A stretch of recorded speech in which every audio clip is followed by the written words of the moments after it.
guys, it's Sandy with Sandy Cogdill Designs, and guess what? It is release day over at Trinity Stamps. It's their July release, and that means that there is a YouTube hop. Make sure you check all the other videos that I've got linked down below to see what the other team members have created with this new release.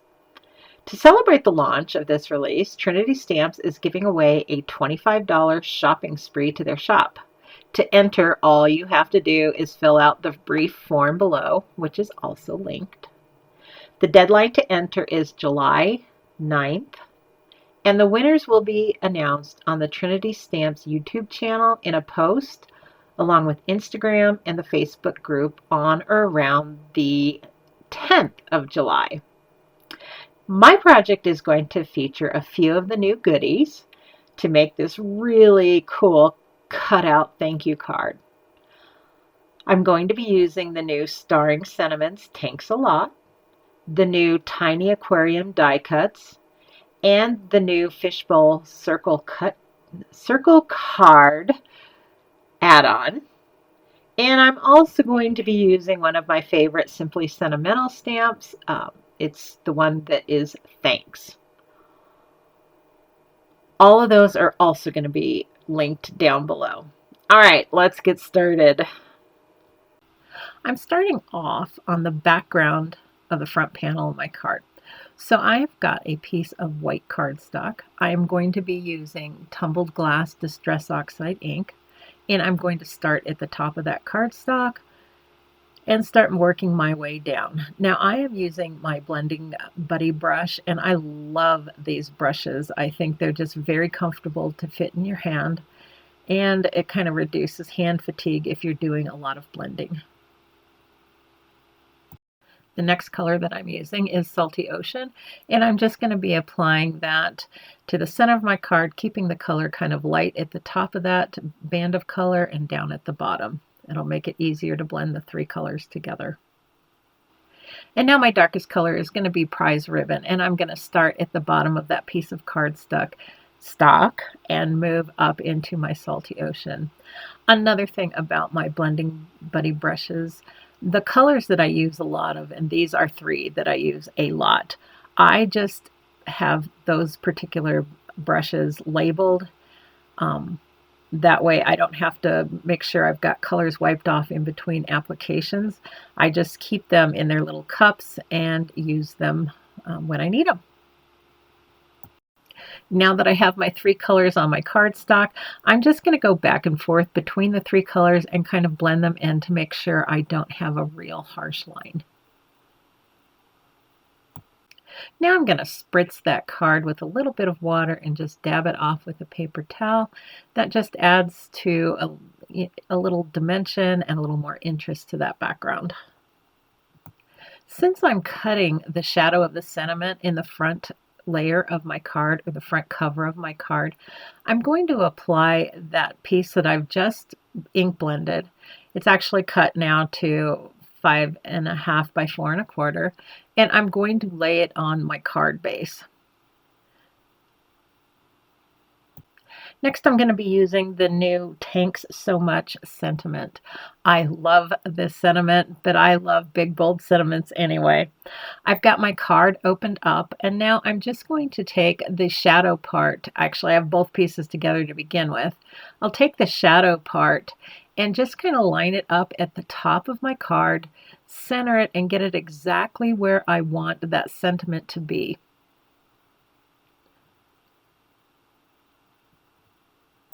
I've taped it down and run it through my die cut machine. I am going to be very, very careful pulling off this mint tape. I know it's a temporary tape, but I have had, especially when I've done ink blending, I have had that tape pull off the color of my background, and that is really, really disappointing if you can't find a way to cover that up, because then you're going to start doing another inked background. We're going to be popping out that piece that we just cut with the die, close our card, and kind of get ready to glue that shadow piece on the inside of our card.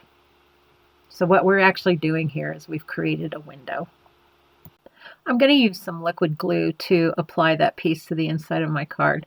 Now I'm going to be very, very careful not to get any of the glue on the front of my card.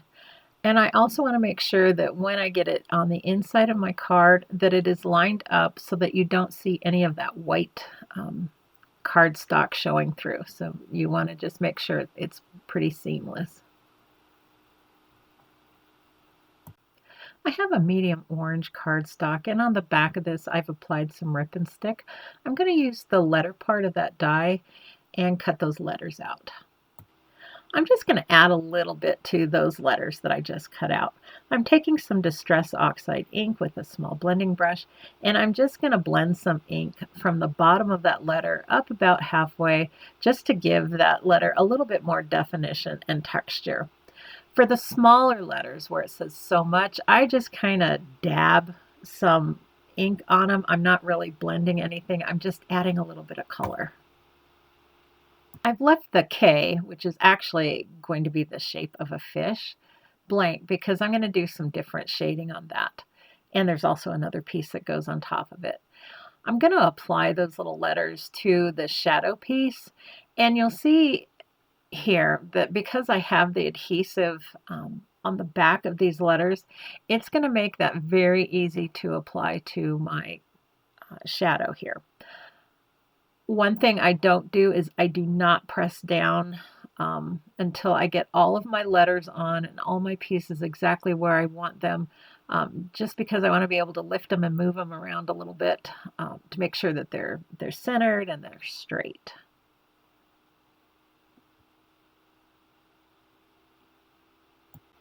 All right, there is a tool that's available in the shop. It's called a pickup tool. And this is probably the one tool I use the most aside from my glue press. It has two ends. It's got a waxy end, which is helpful for placing and picking up little pieces or embellishments and getting them placed on a card. But my favorite end is that pokey end, and I use that to help me lift and move those little teeny skinny pieces that have the adhesive on the back around on my card. This tool is an actual game changer for me. I love it. I really want that K to stand out on my sentiment, so I'm going to go in and use the carved pumpkin to color the entire piece. And then I'm going to go back in with some crackling campfire to do a little bit of shading on that piece.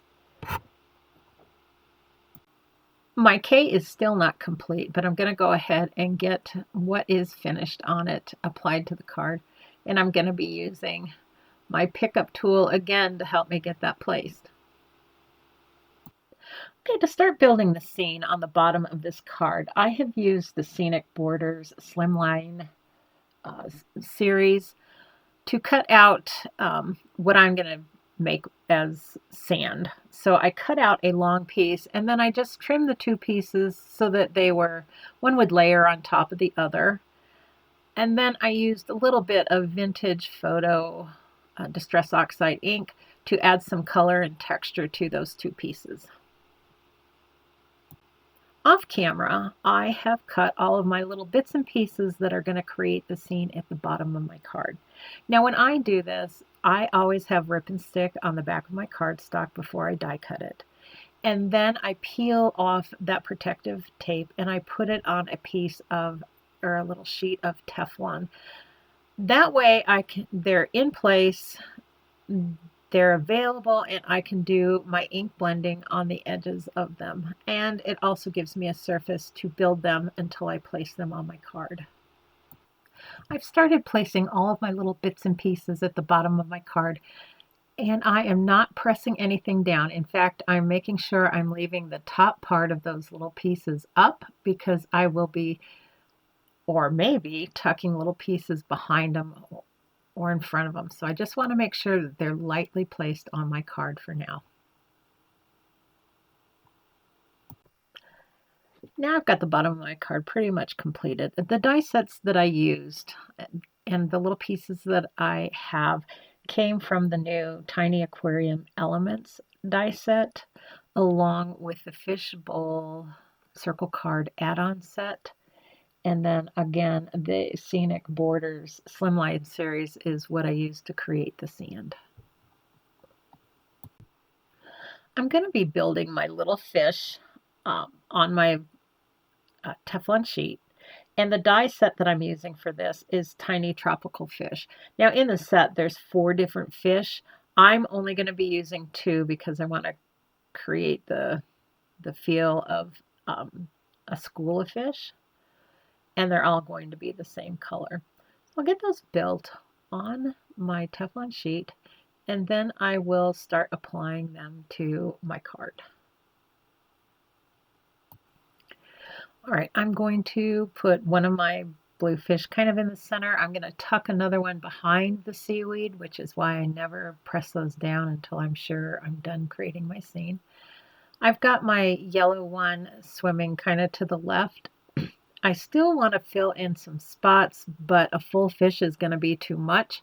So I am going to cut my second yellow fish, not quite in half, but I'm going to cut him. I'm going to put the front part of him on the right side of my card, and then I'm going to take the tail part that I cut off and put it on the left side of my card. That way I can use one fish and I don't have to build another one.